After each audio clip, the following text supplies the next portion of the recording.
لیکن تمہاری دعا پھر بھی قبول نہیں ہو رہی۔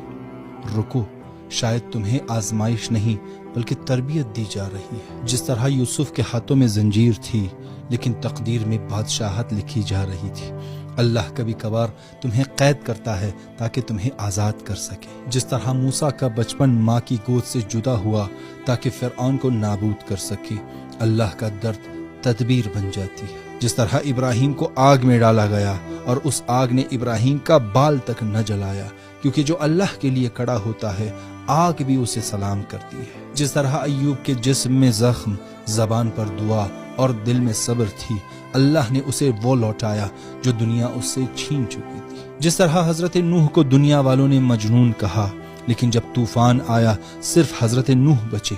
لوگ تمہیں سمجھے یا نہ سمجھے، اللہ تمہیں کبھی اکیلا نہیں چھوڑتا۔ جس طرح حضرت یونس مچھلی کی پیٹ میں تنہا تھے، لیکن جب